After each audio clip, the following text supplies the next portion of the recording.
do you think the act should be revoked, and how do you sort of respond to these I've allegations? been a vocal critic of the Armed Forces Special Powers Act and the sort of sense of impunity that it gives to security forces functioning there. In fact, during my term in office, we made a concerted effort to try and remove some parts of the state from the purview of the Armed Forces Special Powers Act, but we were unsuccessful. Unfortunately, the forces against us, and when I say us, I mean the then Home Minister, who then subsequently became the Finance Minister, Mr. P. Chidambaram. He was one of my strongest allies in New Delhi for our need to whittle down and sort of water down the Armed Forces Special Powers Act, but we weren't able to. Now, I understand the point that you made about the heightened security force presence, but please understand, there is a clear sort of relationship between the onset of militancy and the heightened security force presence. The militancy wasn't a result of the security force presence. The security force present is a result of militancy.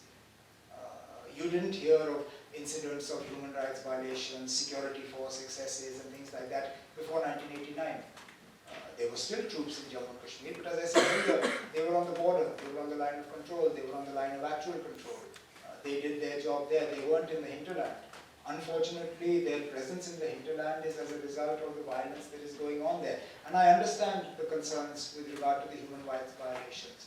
I am one of the strongest critics on the mainstream political side when I think something has gone wrong, particularly if you take the incident last year when a legitimate voter in my own assembly constituency was tied to the front of an Indian Army jeep and paraded through villages as a signal to stone pelters that they shouldn't throw stones. And I believe the way the Indian Army has handled that has done a great disservice to what is otherwise a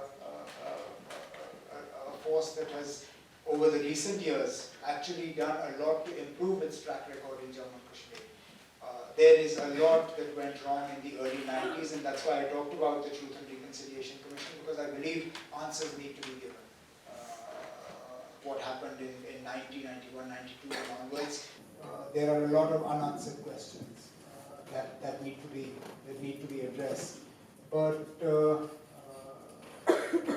as much as some people would like to believe that independence is the magic solution for all of Kashmir's problems, it isn't. And like it or not, the people who advocate this independence very conveniently advocate it only for the Indian part of Jammu and Kashmir, very conveniently remaining silent about the part of Jammu and Kashmir that is with Pakistan's, that is under Pakistan's control. I have no problem with them advocating an independence for the Indian side of Jammu and Kashmir. Why don't they free their side first? Lead by example. If you're such great votaries of the people of Jammu and Kashmir, if you're such great sympathizers for the people of Jammu and Kashmir, why have they made their part of Jammu and Kashmir an extension of China today?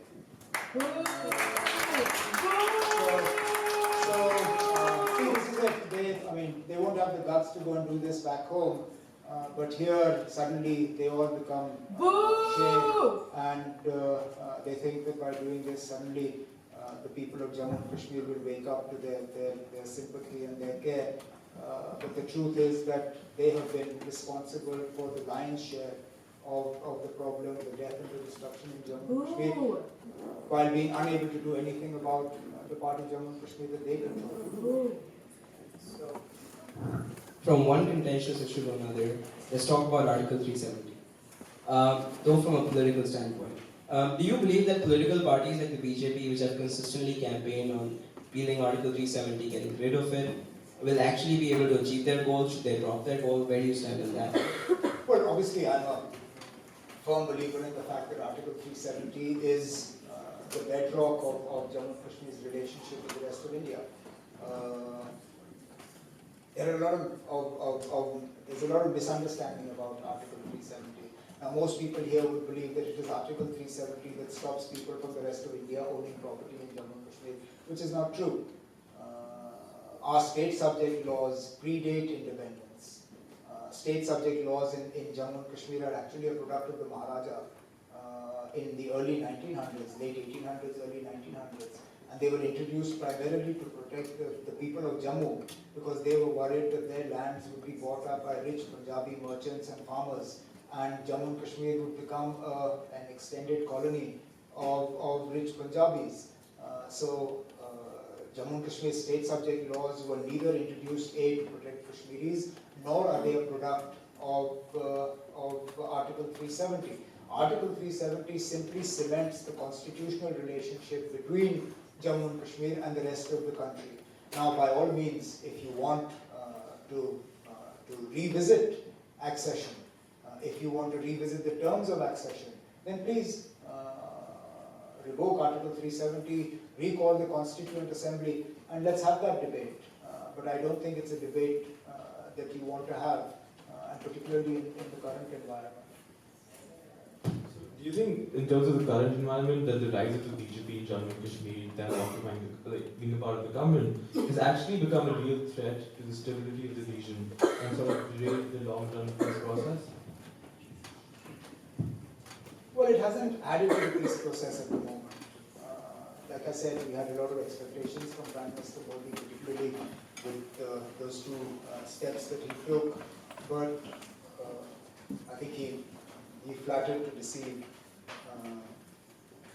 As far as the BJP's presence in the state government is concerned, it hasn't been to the advantage of J&K. Today, J&K, Jammu and Kashmir, is more divided than it has ever been. It's divided on regional lines, but more than that, it's divided on religious lines. And those divisions have come to the fore in the case of the recent rape and murder of an 8-year-old girl in Kathua. The fact is that she was raped and murdered for no other reason than because people living in that area wanted to send out a message to the minority Muslim community that they needed to vacate their lands.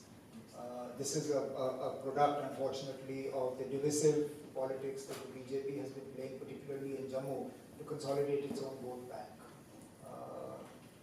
I hope, though I'm not very optimistic, that better sense will prevail, because the closer we get to an election, I think the more we will see this sort of polarization, not less of it. You stopped short of calling them a real threat. Is there a reason for that? Well, I wouldn't like to call them a real threat, because at the end of the day, they are a mainstream political party. I'd like to believe that they are subject to the checks and balances of any political party that operates in a democratic environment. And that if they become, if what they do manifests itself into a real threat, then the people will take care of it at the next election. It's not for me to be handing out certificates like that. Moving the discussion to another topic surrounding the debate of Kashmiri Pandits. Do you believe that the current environment, given all the internal disturbances that have been happening in Kashmir, actually do allow for the resettlement of Kashmiri Pandits in the region? Well, it's not as conducive as it was a few years ago. That having been said, in spite of all the troubles that we have, and we still have Kashmiri Pandits living in Kashmir, I don't know of a single instance where a Kashmiri Pandit was targeted for being a Kashmiri Pandit. If anything, there is widespread belief amongst the people living in Kashmir that they would like to see Kashmiri Pandits come back. The problem is that between what the BJP would like to do and what the people in Jammu and Kashmir would like to see, what we would like to see is, to the best extent possible, Kashmiri Pandits coming back and assimilating themselves into the community. What the BJP would like to do is to create little enclaves, little encampments, almost like cantonments. And basically you're shifting them from one camp in Jammu to another camp in Kashmir, which will never work. The Kashmiri Pandits left because their sense of security was taken away from them. They felt unsafe. They felt that they wouldn't be able to survive in the sort of Kashmir that we saw in the early 90s. The only way they will come back is if we restore that sense of security to them. We haven't succeeded so far, but I do hope we will. So, I know we go deeper into this in the audience Q&A, so shifting to the Indian political scenario, we probably get this question a lot where, dynastic politics and nepotism in politics is something talked about a lot in the Indian context. I guess it's particularly interesting because in Jammu and Kashmir, both you and your prime opponent, Ms. Mufti, come from a political family. and one of your key allies, historically, politically, Mr. Rahul Gandhi, is leading the Congress right now. Do you think that this culture inhibits young, talented outsiders from entering politics and succeeding in the field? And do you think there's a need to change this culture, and what would you do about that? Well, I mean, it would be dishonest on my part to suggest that I would have been where I am if I didn't belong to a political family. It afforded me huge opportunities and I took advantage of those opportunities. But as I've said in the past, and I'll continue to maintain, belonging to a political family gets your foot in the door a lot easier than it does for others, but it doesn't guarantee you success. The Indian voter, I guess like voters almost everywhere else, is a lot better informed today, is a lot more willing to experiment with their vote, and is not shy of affecting change using their vote if they're unhappy with the performance of their elected representative. Now, I've won elections, I've lost elections. I'm currently sitting in the opposition. If belonging to a political family was a guarantee of success, then I'd be here as Chief Minister of Jammu and Kashmir, not as an opposition leader. Belonging to a political family gives you an opportunity. What you do with that opportunity is for you to. And to that extent, other things, I mean, there are similarities in other spheres as well. I mean, you look at the arts arena. An actor or an actress's son or daughter inevitably becomes an actor or an actress. Some succeed, some fail. The barometer of their success is the box office. Just belonging to a political family means that they'll get a few good offers with good directors to start with. But if they don't have the talent to carry a movie, you get 2 movies, 3 movies, 4 movies, after that, that's it, you're done. Same is true for sports persons. I mean, I don't want to name names because then it looks like I'm being personal. But we have had instances where cricketers' sons have become cricketers. Some have succeeded, some have failed. Business and so on and so forth. So for politics, yes, there is a dynastic politics, a facet to Indian politics, but it's not the be-all and end-all of politics. I mean, there are hundreds of thousands of politicians in India. Because they don't belong to political families, you can't name them. But they're there. Not every single member of parliament of the Congress or other political parties belongs to a political dynasty. It's just that we get more than our fair share of attention, but it's also true we get more than our fair share of expectations. If Rahul Gandhi hadn't been a Gandhi, and had been a regular Congress person, do you think he would have been subject to the amount of ridicule and criticism that he gets subjected to?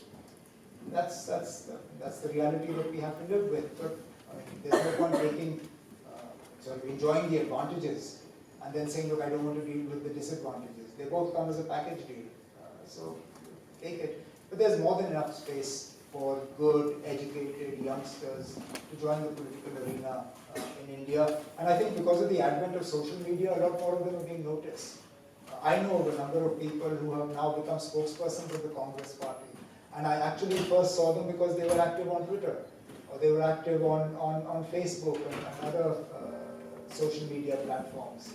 So I think social media has become a great leveler in terms of removing barriers to entry into politics, and you'll see more of this going ahead. So we'll do one last question before we move on to the audience question and answer session. So the 2019 elections are less than a year away, Mr. Abdullah. And following the elections in Uttar Pradesh, I suggested that the BJP securing a sweeping victory means that we should stop focusing on 2019 and start eyeing 2024. Do you think you would want to reevaluate your assessment? No, because that tweet has been misquoted so many times that I actually wonder if I should have put it out there. What I said was, if things stay this way, then we might as well forget 2019 and start focusing on 2024. But clearly things haven't stayed that way. Recent by-poll in UP, where the BJP lost 2 seats. The closeness of the election in Gujarat. The way in which the Congress seems to be re-emerging in Rajasthan. If they can get their own house in order in Madhya Pradesh, I dare say they'll give the BJP a good fight there as well. So it's not all doom and gloom. And I think in some ways Prime Minister Modi has helped the cause of the opposition with the demonetization and then the very shoddy implementation of GST. I'm not saying that the road to 2019 is going to be an easy one, but it certainly isn't all going in the BJP's favor. I think we need to tweak our strategy a bit, but I think we'll be able to take the fight to the BJP and the NDA. So what would you do if you win Rahul Gandhi's job right now? Thank goodness I'm not. We can now move on to audience question and answer sessions. Omar will be going around with the mic. Prioritize student questions first.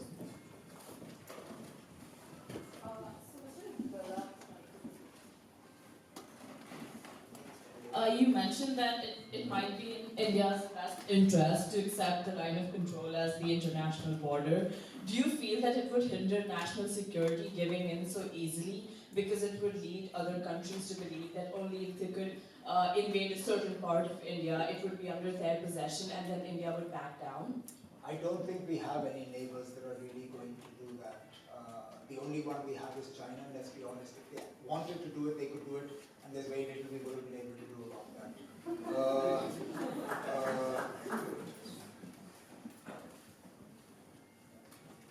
You said would agreeing the solution on the line of control be giving in too easily? How many years has it been since we held this position? It's not something that we decided yesterday. We've sort of talked about reunifying Jammu and Kashmir right since 1947 onwards. I think, if I'm not mistaken, in the early 1990s, Parliament passed a resolution authorizing the government of India to do everything it has to bring back the part of Jammu and Kashmir that's with Pakistan. What have we done after that? Unfortunately, the problem has persisted, and no realistic solution has presented itself. So no, I don't think we'll be giving in too easily. And at the end of the day, what is the price to be paid for peace with your neighbor on the western frontier? How many soldiers do we lose as a regular feature just because we're manning the border? How much money are we pumping into a defense infrastructure that perhaps we'll be able to downsize that and use that money for better purposes? So I don't believe we're giving in too easily, but this will be a part of a comprehensive solution that will include a whole lot of other areas as well. It's not going to be a singular decision just on the line of control, and we leave all other problems mystery. Well, Mr. Abdullah, thank you for speaking. My question was about creating economic opportunities. You spoke that was one of the potential solutions for decreasing violence in the region. But you also spoke about returning state power to pre-1953 levels. So I wanted to know what ideas you had if Jammu and Kashmir had state powers at pre-1953 levels, how they would be able to increase economic opportunity. Well, in two areas, obviously it would afford us an advantage. It would give us an ability to frame a tax policy different from the rest of the states, which would then allow us to incentivize investment into Jammu and Kashmir greater than we've been able to do so far. I think it would also allow us to affect changes to labor laws and make Jammu and Kashmir a friendlier place for manufacturing and industry. But I don't think Jammu and Kashmir's economic problems are going to be solved by investment into manufacturing and industry. Because for one, we don't have the raw material base to make manufacturing on a large scale attractive, and the market isn't large enough. So basically, to manufacture in Jammu and Kashmir almost any product, you would have to transport raw material in only to transport the finished product out, which inherently makes that sort of an industry unviable. The one area that Jammu and Kashmir has available to it for investment is in hydroelectricity generation. And that's an area that, whether we have an autonomous Jammu and Kashmir or not, is one that I'd like to see greater focus and greater attention paid to. because I think we have a capacity of about 18,000 megawatts of run-of-the-river electricity out of our rivers. And if we can harness that and sell that electricity in the rest of the country, I think that would go a long way towards improving the economic position of Jammu and Kashmir. Sort of on that point, some people say that lack of economic opportunity is what is fueling the distress within the people of Kashmir right now. What do you say to that? Well, the facts don't bear that out. The sort of people you find involved in militancy today are not youngsters who don't have an opportunity. You have PhD students who are today leaving their studies and picking up the gun. You have youngsters who've done a double MA in various subjects, who would inevitably have been able to find gainful employment somewhere, that are picking up the gun. So people who are equipping themselves with weapons today are not sort of those who dropped out of school after the 8th standard and don't see a future for themselves. Tragically, some of those who are picking up the gun today actually would have had a very bright future. But for political and, as I said, increasingly religious reasons, are taking the path of violent resistance rather than any other. So get rid of people like you do? You spoke about in your opening remarks how, given our distrust of Musharraf, by the time we were able to get over it, he wasn't in the power we wanted him to be for a reconciliation or a solution to the problem. Do you think we'll ever get a Pakistani prime minister in that sort of sense? Because given the political influence of Pakistan's military, everything that's going on right now with Nawaz Sharif, the judiciary, the media, would we ever have a prime minister powerful enough to have a proper set discussion? Look, it's not for us to tell Pakistan what sort of leadership it should have. As it's not Pakistan's place to tell India what sort of government they should elect. One hopes that at some point the influence that the Pakistani military is able to bring to the office of Pakistan Prime Minister will reduce to the point where you will have an empowered Prime Minister in Pakistan. I think one of the reasons why we were able to come as close to a solution with General Musharraf is because he wasn't an elected Prime Minister. He was a dictator. He usurped all the powers of the legislature, the powers of the executive, and to a large extent, the powers of the judiciary. I think it was finally him trying to usurp more of the powers of the judiciary that did him in. But yes, I mean, he was a single focus of power in Pakistan. Will they have a prime minister with that kind of power? I don't know. That's like you asking me to predict, will we have a prime minister in India that will have more power than Prime Minister Modi has right now? I don't know. Please also understand that both the prime ministers that actually took this dialogue forward with Pakistan were prime ministers of coalition governments, which are inherently unstable and notoriously weak. It's a strong government that hasn't been able to take this dialogue process forward. So sometimes it's not the office, it's the individual and what they do with that office. So who knows? I guess we have to be hopeful. Very good evening, Mr. Abdullah. I'm Sumail Bopra and I'm pursuing my Master's in Law at Berkeley. My question is with regard to the 2019 election and as a member of opposition, what is your plan in the blueprint to fight the BJP? I would like to comment that in 2014, it's part of the question. In 2014, the BJP ran a campaign which was based on anti-corruption and anti-elite. That was the flavor of that time. The present flavor is communalism. And we have to agree that 70% of the majority is Hindu. And whenever you talk about development, unemployment, like you see in Gujarat election, Mr. Modi changes the narrative and starts an insidious plot. Sure, And I get what you're saying. I get what you're saying. Look,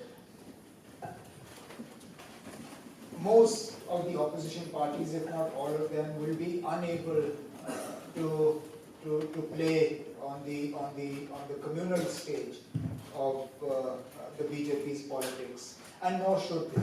I think there are two areas in which the BJP has a huge advantage over other political parties. One is when you play the national security card.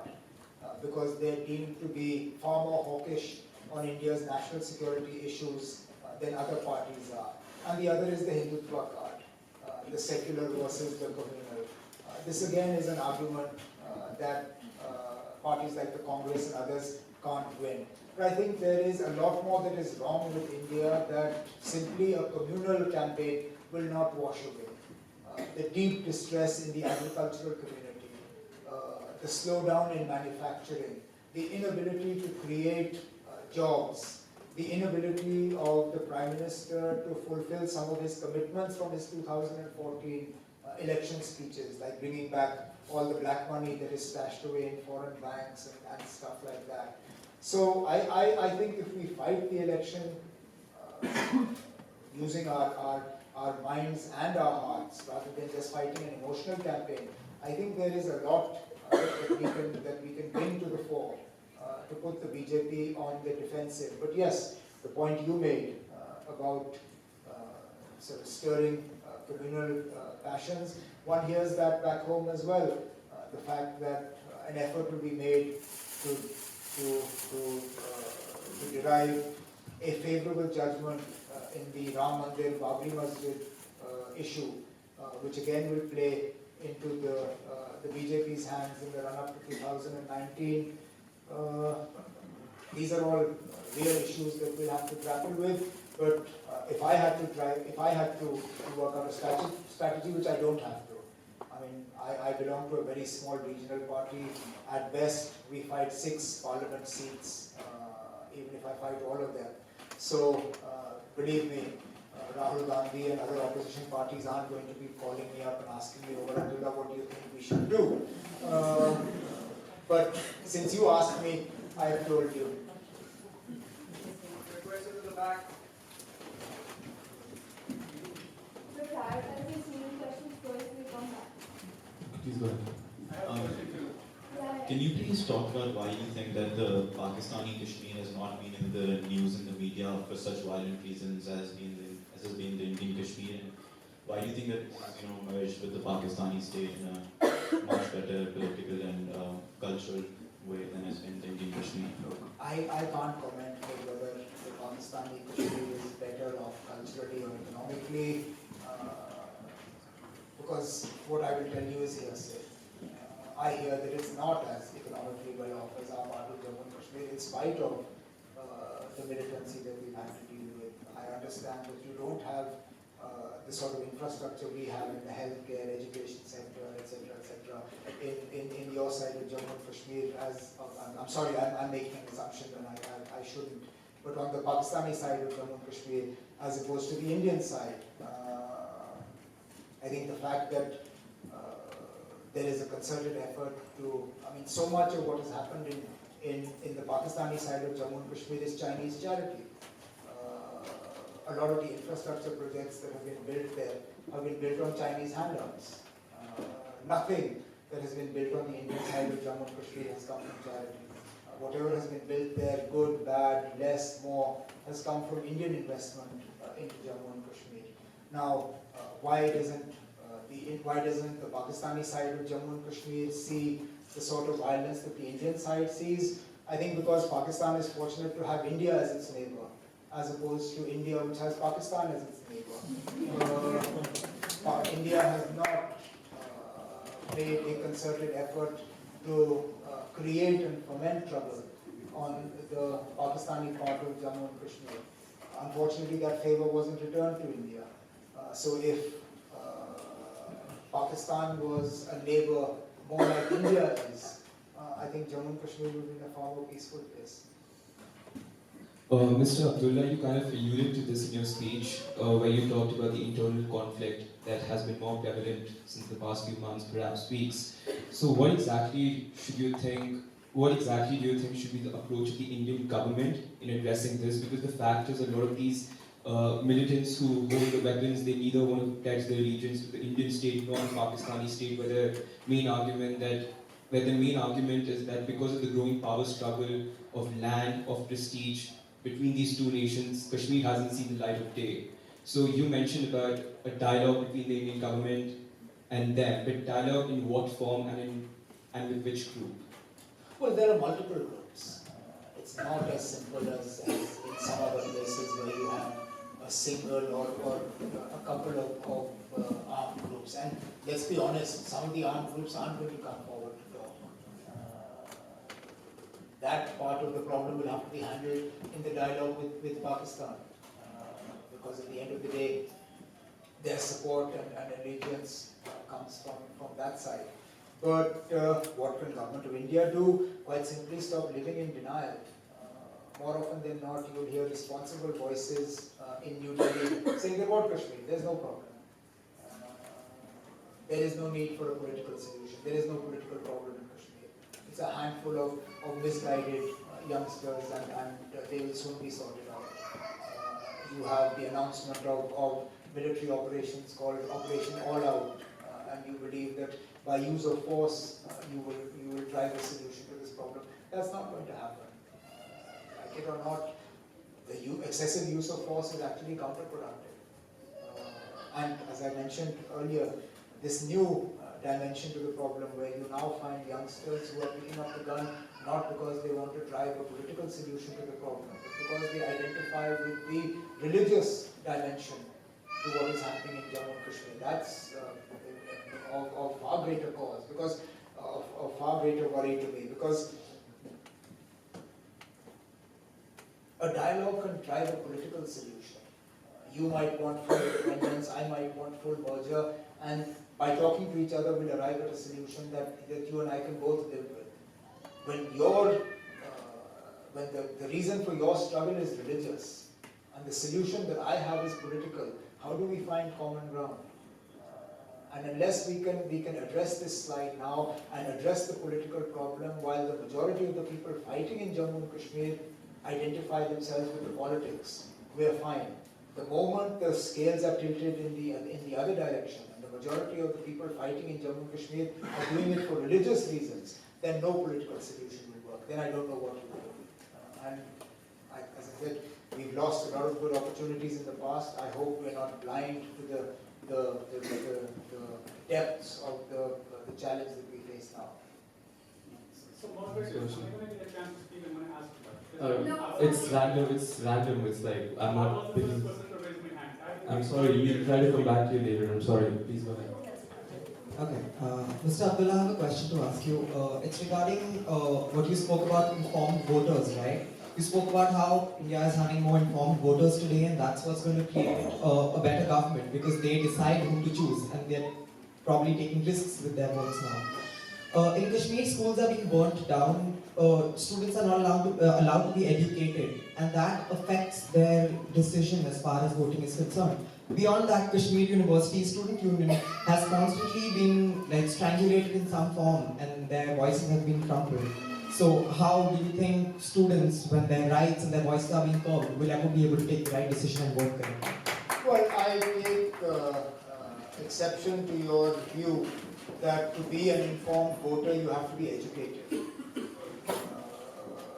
Because I mean the point you made is that because children's education is affected by the conflict, and because schools are burned, they will grow into people or voters that are ill-informed and unable to tell what is good for them. Some of the most well-informed voters that I have come across are actually some of the least educated people in terms of formal education. So I don't believe that you need to be a highly educated voter to be an informed voter. And again, looking at some of the people who blindly follow the BJP, some of the most well-educated people are also some of the blindest voters in that regard. So that aside, now I understand the point that you made about Kashmir University and well, let me say one thing. I don't think Kashmir University students' voices are being strangled. Yes, the government of the day and successive governments have taken the view that to organize student union election processes are perhaps counterproductive for the well-being of the university. But believe me, and I know this from experience, I don't know, have you ever been to Kashmir University?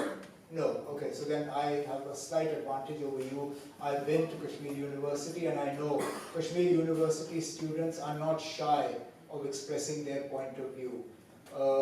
Even if it's in the form of civil disobedience by not standing when the Indian national anthem is played. Believe me, they make themselves heard in terms of what their political views are. And that much space is given to them. So long as the protest that they are undertaking is a peaceful one, it's not designed to incite law and order disturbances or violence, I think governments have given them a fair amount of space within which to operate. Omar, I'm a Kashmiri and a proud Kashmiri, but I still prefer to be in States because of obvious reasons. I would talk back home every single day, and my family has a question that when can I be back home? But they always fail to motivate and give me a solid reason to be back home. Since you're here today, can you give me one big reason that I can be back and live there forever?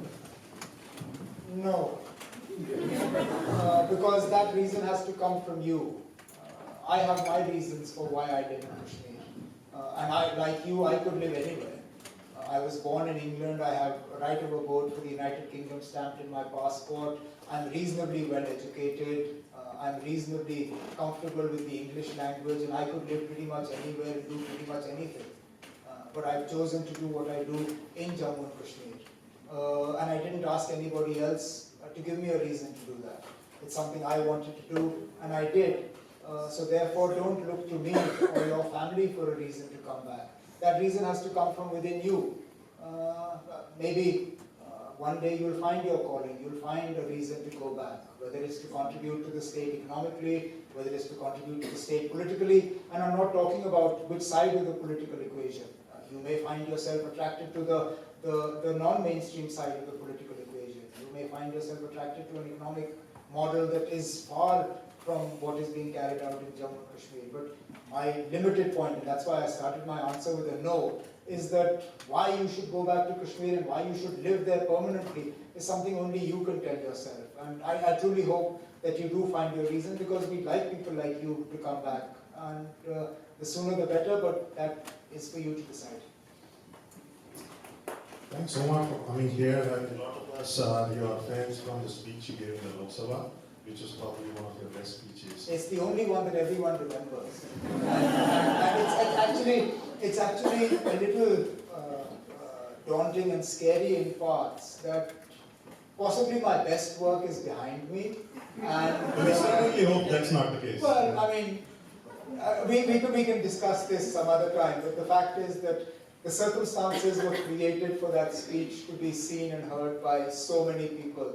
I wonder whether, unless I address the United Nations General Assembly, I wonder whether those sort of circumstances will be created again. But besides, I mean, that's neither here nor there. Sorry, your question. So you unassumingly said that Rahul Gandhi is probably not going to call you to ask about strategy, but we know that you share a very good rapport with him, and in some ways are very good friends with him as well, right? So my question was, how do you see him? How have you seen him evolve in the last 4 years, especially after taking over as the Congress president and now leading from the front at different state elections? Well, you guys have a lot to answer for that. I mean, we sent one version of Rahul Gandhi to Berkeley, and you sent us a completely different version.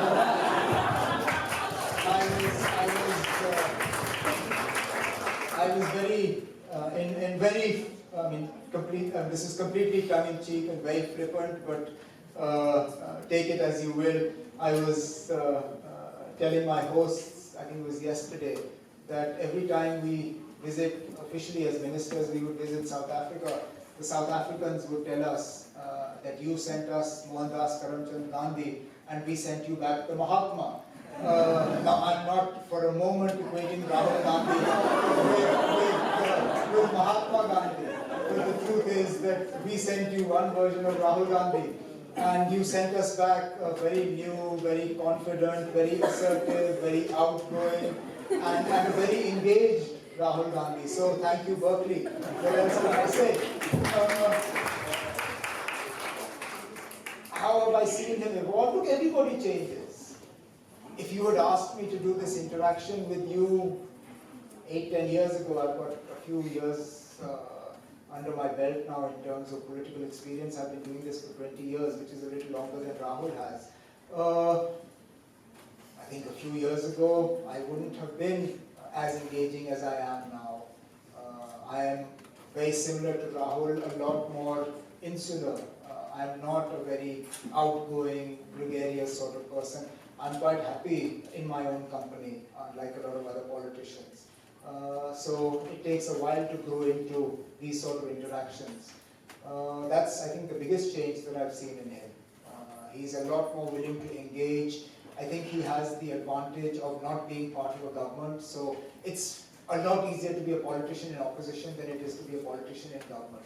Because in opposition, all you have to do is criticize. You don't have to deliver anything. In government, it's a lot more difficult. So I think that's obviously a crucial change that has come about. In terms of how he will evolve further, I think 2019 will be a key indicator of that. But like I said, Berkeley has a lot to answer for, and I think there are a lot of people in the BJP who will not be happy with your university. Thank you. This will be the last question. Thank you, Mr. Abdullah, and for your pro-Indian speech. My question is about religion. So I have been following BJP a lot, and BJP usually accuses Congress and its opposition parties of putting religion into this. And even Congress accuses BJP of putting religion into this, into politics basically. And the people of India are getting more educated.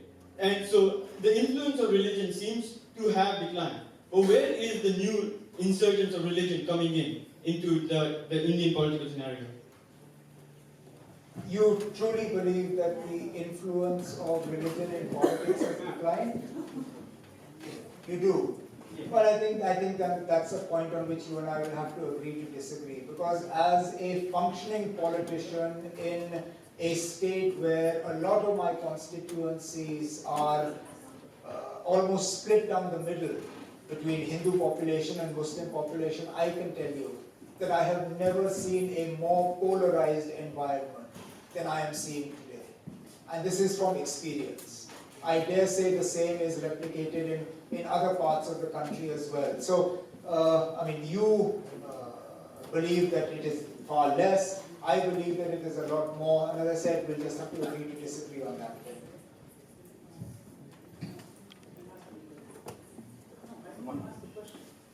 This is Berkeley for God's sake. This is not here. Yes. This is Berkeley. I understand. And the free speech. Come on, guys. Berkeley. I gave up my work today to be here. Let me ask one question, guys. This is Berkeley. Me too. Come on. I've been beaten up in Kashmir for 30 years. This is Berkeley for God's sake. I'm in the United States. I'm a US citizen. I'm not a subject of Jammu and Kashmir. When he said, oh, these guys become shared here. We are shared here because this is a free country. We're not in a militarized zone anymore. I need to ask a question. I need that, please. I'm begging you. I need to ask a question. I'm sorry, we can't make exceptions. Sorry. Look, honestly, there's nothing that he can ask me that I haven't been asked before. Okay, let me ask this question. Let me ask a question. Thank you. Thank you, doctor. Thank you. Thank you, Mr. Omar Abdullah. So, Mr. Omar Abdullah, my name is Please question. I live in San Ramon, California. I grew up in Kashmir. I was born in downtown Kashmir, raised in Kashmir. So, I'm going to ask you some questions, and if you can please, because you said there's nothing. A question, because we're not in an interview. I'm not going to ask. I'm going to basically establish, because what you're telling these people here, they don't know. They have not been through that. They have not lived the life I have lived. Okay? So, starting from when I was growing up in 1970, starting from your grandfather, the slogan of the day was, Allah karega, wangan karega, share karega. Allah and wangan is vegetables in Kashmiri. So what we were told is that, hey, even if you're eating vegetables, it's okay. This is Sher Kashmir. Listen to him. He's the God. And we did that. The guy pulled the biggest betrayal in the history of Kashmir. He signed the pact with... Yes, there's a question. How do you justify that? That's your grandfather. Coming back to your father. Okay, no, I have to. Okay, the only credibility qualification his father has, because he's the son of Sheikh Abdullah. 1987, Mr. Abdullah touched on an election. Okay, what he did not say is that there was one guy, Muhammad Yusuf Shah, who fought election from Umirapur constituency against Muhyiddin Shah, who's his relative. and his father and his government rigged the election. This Muhammad Yusuf Shah became Sayyid Salahuddin, the chief of Hizbul Mujahideen. Okay, he wants to speak. No, because the news will become that I silenced him. Let him speak. I told you, there's nothing he's saying that I haven't heard before. Okay, let me Let him get it off his chest. Let me speak. Yes, 20 years I have kept it on my chest. Thank you for that. I appreciate it. So, coming back to his tenure as a chief minister, 200 civilians were killed, Mr. Abdullah, while you were watching. You ran on the promise of restoring autonomy, getting rid of ASPA, nothing happened. You broke your promises to Kashmir, and when Burhan Wani dies, millions of people are on his funeral. What do you call them, terrorists? That is the sentiment of Kashmir. When your grandfather passed away, 1.4 million people showed up for his funeral. Today, you have armed guards at his grave because somebody might dig him out. Okay, so you have to understand what is the sentiment. You are either with us, you are or with them. Your family has dragged Kashmir to the gates of hell. Sheikh Khanna, how do you sleep at night? Thank you. How do you guys have blood on your hands? Thank you. You and Mufti and everybody else. Thank you. Very small question, sir. Like as a gentleman said, he's a proud Kashmiri. I am a proud JNK citizen. Not a citizen, but a state subject. I'm from Jammu. I have a question for you. Very simple question. I'm from Jammu. And can I ask you? I think that's enough. I'm from Jammu, and I have a question for you. The whole session was about Kashmir and going forward. You haven't mentioned, I'm a bit sad and disappointed by the entire session that not a single word has been uttered about the aspiration of the Jammu people. See, therein lies the problem. You see Jammu as independent. No, you pull out the transcript of what I've said.